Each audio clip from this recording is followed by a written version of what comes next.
Hello students, today we will have exercises based on pronouns. In pronouns we'll have one more type of pronoun that will be reflexive pronoun, right? So we had already done this topic in the form of PDF, in the form of video, but here we are going to have some exercises so that we can clear this topic better. So let's quickly revise these 4 columns. So in this column, basically we are going to talk about pronouns. In first column, the list of subject pronoun is given. In the second, object pronouns are given. Then possessive adjectives are given in the third column, and possessive pronouns are given in the fourth column. So here first, subject pronouns का मतलब क्या होता है, यानी वो शब्द जो या वो प्रोनाउंस जो कि सब्जेक्ट की तरीके से काम करते हैं, राइट, यानी कर्ता के रूप में काम करते हैं या फिर नाउन की जगह पर काम करते हैं, like I, you, he, she, it, we, you, they. Then comes object pronouns. अब ऑब्जेक्ट प्रोनाउंस क्या होते हैं? वो प्रोनाउंस जो ऑब्जेक्ट की जगह पर यूज़ होते हैं और वो प्रोनाउन ही होते हैं, ठीक है. लाइक आई के लिए हम मी यूज़ करते हैं, सपोज़ आई क्योंकि एक सब्जेक्ट प्रोनाउन है, लेकिन जब कभी मैं से जुड़ा हुआ कोई भी शब्द वाक्य के एंड में आएगा, ठीक है, क्योंकि इंग्लिश में ऑब्जेक्ट हमेशा अंत में आता है, तो उसको हम ऑब्जेक्ट प्रोनाउन बोलते हैं, ठीक है. तो ऑब्जेक्ट प्रोनाउंस क्या है? Me, you, him, her, it, us, you, them. Then possessive adjectives में क्या होता है? My, your, his, her, its, our, your, their, ठीक है. अब पजेसिव एडजेक्टिव का मतलब क्या होता है? जब हम एडजेक्टिव, वो विशेषण जो कि किसी संज्ञा या सर्वनाम का की विशेषता बताते हैं, ठीक है. तो अगर मैंने कहा दिस इज़ माई बुक, तो यहाँ पर ये जो माई है ये क्या है? वो किसकी विशेषता बता रहा है? बुक की, ठीक है. तो बुक क्या है? एक नाउन है, ठीक है. या this is your book, this is her book, ठीक है. तो इसलिए इसको हम पजेसिव एडजेक्टिव कहते हैं. ये एडजेक्टिव का भी काम कर रहा है और प्लस पजेशन भी दिखा रहा है, ये भी बता रहा है कि ये इस किसी चीज़ पर किसी व्यक्ति का अधिकार है, ठीक है. पजेसिव का मतलब होता है या पजेशन का मतलब होता है अधिकार. फिर आता है पजेसिव प्रोनाउंस. पजेसिव प्रोनाउंस भी most of the time sentence के लास्ट में आते हैं, ठीक है. वो ऑब्जेक्ट की तरीके से यूज़ होते हैं और प्रोनाउंस होते हैं क्योंकि वो एक नाउन को ही बता रहे हैं, एक नाउन की ओर इशारा कर रहे हैं, ठीक है. तो जैसे मैंने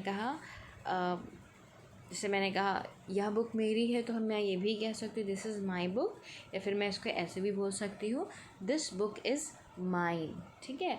this book is yours, this book is hers, this book is, these books are ours, ठीक है.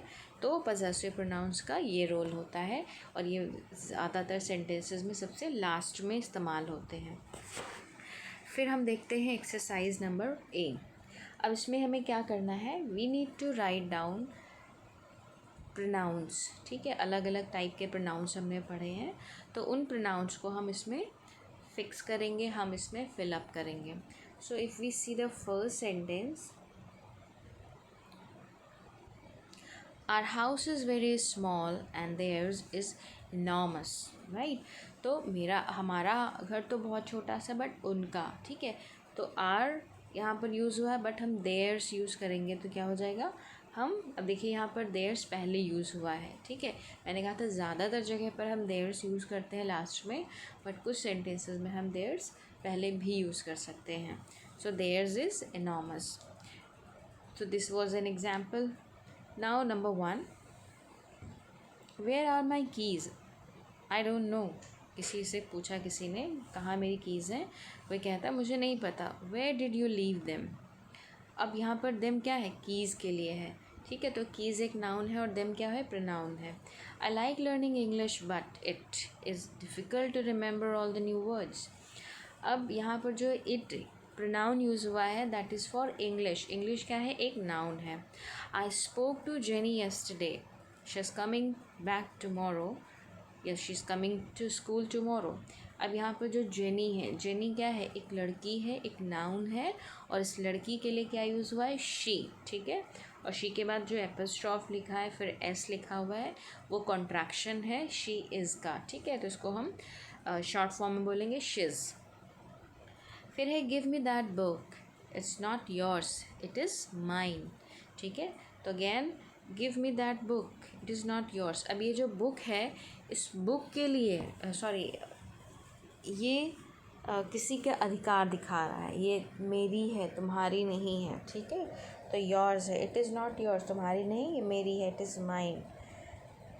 Tom's not well so he is not coming to your party, ठीक है। तो कमिंग टू योर पार्टी यानी तुम्हारी पार्टी में वो नहीं आ रहा है, ठीक है। तो यहाँ पर ये तुम्हारी पार्टी क्या हो गया, तुम्हारी का मतलब हो गया प्रोनाउन, यानी एक ये सर्वनाम है। Have some orange juice, it is really fresh. तो अगेन इट जूस के लिए यूज़ हुआ है। फिर है do you know Tom, yes I do, he is in my football team. So again ये टॉम के लिए ही यूज़ हुआ है। We are going to play cricket after school, are you coming to come with us. अब ये जो with us लिखा हुआ है ये वी के लिए है, WE वी के लिए है। Give us those books please, they are ours, ठीक है। तो यहाँ पर ये जो आर्स है ये अस के लिए यूज़ हुआ है, ठीक है। फिर have some tomatoes, they are really sweet. तो टमाटोज़ के लिए हमने दे यूज़ करा है। Then comes who is that girl, I don't know her, ठीक है। तो ये जो गर्ल है उसके लिए हर यूज़ हुआ है। Now will have the second exercise जिसमें हमें फिर से कोशिश करनी है पजेसिव प्रोनाउंस को पहचानने की, है ना। अलग अलग अभी हमने लिस्ट देखी थी पजेसिव प्रोनाउंस की, उसमें से हमें correct appropriate pronouns find out करके इसमें डालना है, लिखना है। फिर my brother bought a little car, so my father is teaching him to drive, so teaching him, ठीक है। तो हिम क्या हो जाएगा, प्रोनाउन है, और ये हिम किसके लिए है, माई ब्रदर के लिए, क्योंकि ब्रदर एक लड़का है। Listen carefully children, please behave your self, ठीक है। तो योर सेल्फ यानी अपना, किसके लिए है, उन बच्चों के लिए है, यानी कोई बच्चों से कह रहा है तुम अपना बर्ताव सही रखो। Be careful with that boiling water, you'll hurt yourself. Again you will hurt yourself मतलब तुम अपने आप को नुकसान या जो अपने आप को चोट पहुंचा दोगे। तो यू के लिए योर सेल्फ यूज़ हुआ है। Everyone help me to the cakes and sandwiches, ठीक है। तो एवरी वन हेल्प मी या एवरी वन हेल्प हिम भी हो सकता है, एवरी वन हेल्प हर भी हो सकता है। फिर है I finished my maths homework bye my self, ठीक। सो आई के लिए माई सेल्फ यूज़ हुआ है। Look my cat is looking at itself in the mirror.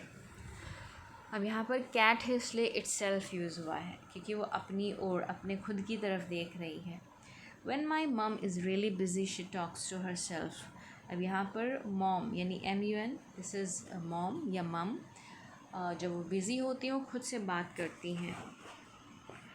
फिर number 8, the English test was really difficult but no one helped me, I did it by myself. Again so me के लिए क्या use हुआ है, मी आई के लिए use हुआ है, ठीक है। कि कोई कह रहा है कि किसी ने इंग्लिश का टेस्ट बहुत टफ आया था और किसी ने मेरी मदद नहीं करी, तो मेरी के लिए मी, और मैंने खुद से करा तो myself. My cousin Sara gave me, again my cousin Sara gave me a really nice birthday, so I am going to send her a text to say thank you, ठीक है। तो अगेन इस मी आई के लिए use हुआ है and हर सारा के लिए यूज़ हुआ है। My aunt and uncle live on a farm. They never go to supermarket. They grow everything themselves. So यहाँ पर themselves aunt and uncle दोनों के लिए यूज़ हुआ है.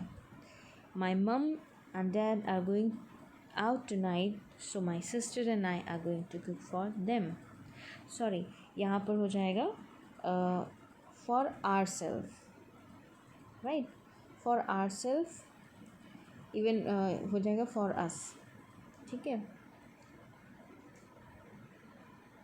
यहाँ पर फॉर अस भी हो सकता है, फॉर आर भी हो सकता है, यहाँ पर देम नहीं होगा. सो लेट मी जस्ट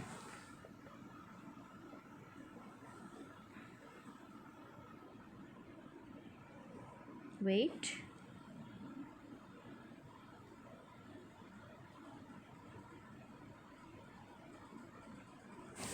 ये इसको हटा करके हम यहाँ पर लिख सकते हैं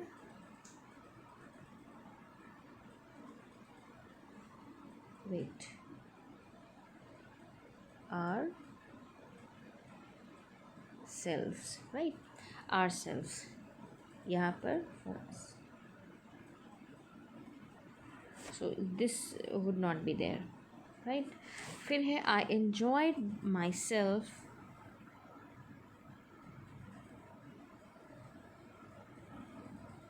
Wait.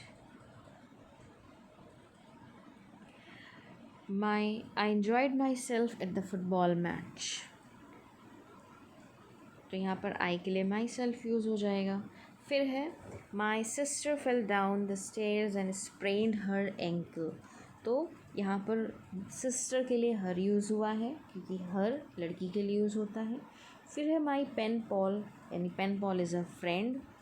My pen pal from Australia told me all about herself in her first letter, right? तो यहाँ पर जो पेन पॉल है एक लड़की है, हमें कैसे पता चला? क्योंकि लास्ट में हर फर्स्ट लेटर लिखा है, ठीक है. तो हर से हमें पता चल गया that pain Paul is a girl. So I hope that you have understood these exercises, students. Thank you so much.